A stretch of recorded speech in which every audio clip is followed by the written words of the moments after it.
Està bé el llibre? Sí.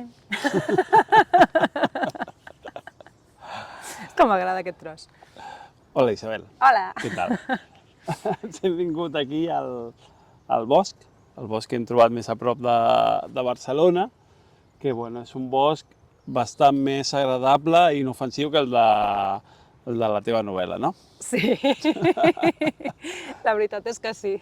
En aquest no estem vigilant a veure què ve i què deixa de venir. A les teves novel·les, de fet, hi apareixia fins ara bastant els boscos, no? Potser la que té la gent més en ment és Mare, no? No recordo jo, potser hi ha moltes coses de Mare, potser en algun moment hi ha bosc, però és un tema recurrent en els teus llibres. Sí, el bosc per mi és molt important.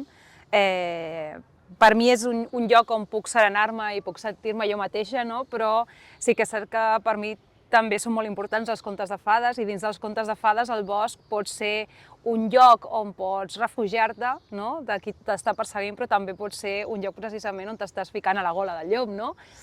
Llavors, clar, aquesta doble imatge m'agradava que sortís justament a No albiro el bosc. Molt bé. Bueno, fem una breu introducció per qui no conegui a la Isabel, que crec que avui en dia deu ser poqueta gent ja. És prolífica autora. En els darrers 15 anys, no, més o menys, has publicat ja unes quantes novel·les, també algun recull de contes, però alhora també tens una vida molt frenètica i activa en el món de les llibreries, ets llibretera Gigamesh. No sé per què em sona. I bé, i has provat moltes coses, i jo crec que en aquest llibre, No albiro el bosc, has indagat d'alguna manera nous camins, no? Parlàvem del bosc, parlàvem d'aquest bosc una mica més feréstec que el que acostumem a trobar amb els teus llibres. I què més hi podem trobar a No albiro el bosc? Bé, podem trobar el bosc, com dèiem, podem trobar fantasia, podem trobar terror, però també podem trobar ciència-ficció, no? Perquè una de les protagonistes justament ve de ciutat i aquest món de ciutat és el món de la tecnologia, no? Llavors és la tecnologia i la societat i el món humà enfrontat al món d'on ve la humanitat, no? Al final, que vulguem o no, som natura. Així que no m'equivoco si dic que hi podran trobar ciència-ficció, hi podran trobar d'alguna manera una ucronia, distopia, però també hi trobaran horror folk, si a la gent li agraden les etiquetes, body horror, molt de body horror. També, sí. I inclús un misticisme que entronca amb l'horror còsmic de Lovecraft, d'alguna manera, no? Com us agrada Lovecraft? I amb tot, és que sempre hi ha una miqueta. Sempre ha de sortir.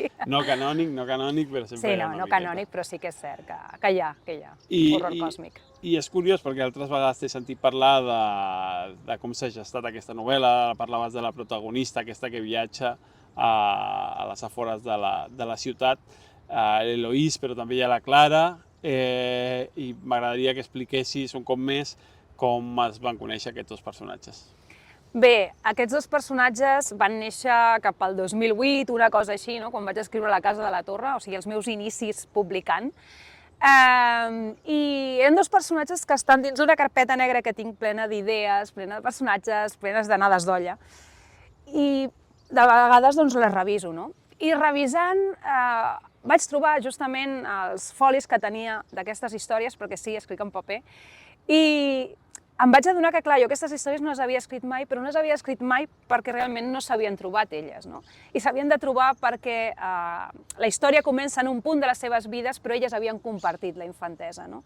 I al final una diguem que va cap a ciutat, estudia a la universitat, i quan comença la història doncs ja és una adulta que troba que la seva vida està buida i que necessita trobar on afiançar-se, i l'altra és justament l'altra cara de la moneda, l'altra visió del món, l'altra visió de la vida, que decideix que quedar-se a casa, quedar-se al bosc, quedar-se al poble i ser-ne part de tot aquest món màgic, fantàstic, feréstec, fantasmal en el que s'ha convertit.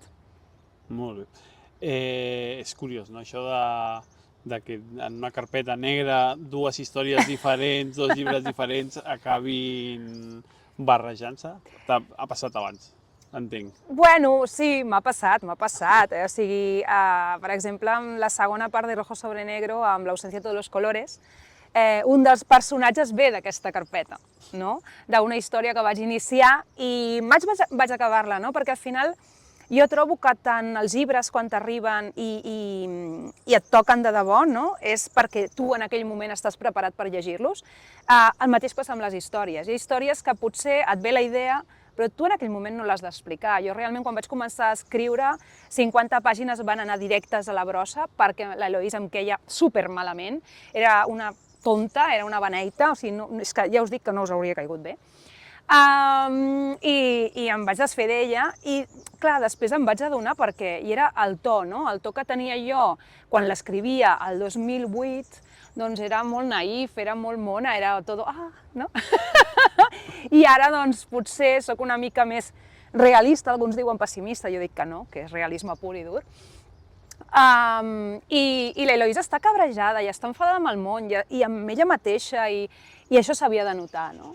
I al final era aquell moment, era aquella veu que havia de trobar per poder parlar justament d'aquesta història. Molt bé. Parlant de veus, bueno, estic parlant ara també com a editor, i a mi hi ha una veu que em preocupava, no, a l'inici, després a l'acabar el llibre vaig veure que funcionava perfectament, que em preocupava de més, i vull que em parlis d'aquesta tercera veu, diguéssim, que hi ha en el llibre.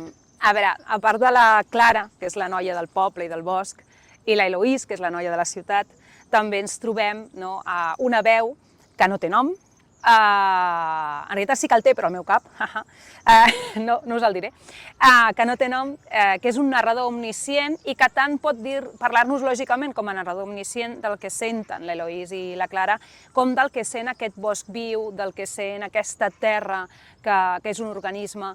I clar, tot això, bé, és un personatge, com bé diu el Sergio al principi, potser és una mica qui m'està parlant, què està passant aquí, no? Però que justament ajunta aquests dos mons i que al final de tot a l'epíleg, no comenceu per l'epíleg, si us plau, que per això està al final del llibre, a l'epíleg es veu una mica d'on ve aquesta veu, qui és o què és i quina és la seva importància dins de tot el relat i dins d'aquest univers. Fantàstic. Doncs ara passejarem una miqueta, no sé si tornarem o no a la ciutat. Aquí la tenim a la nostra dreta i aquí al bosc que crida.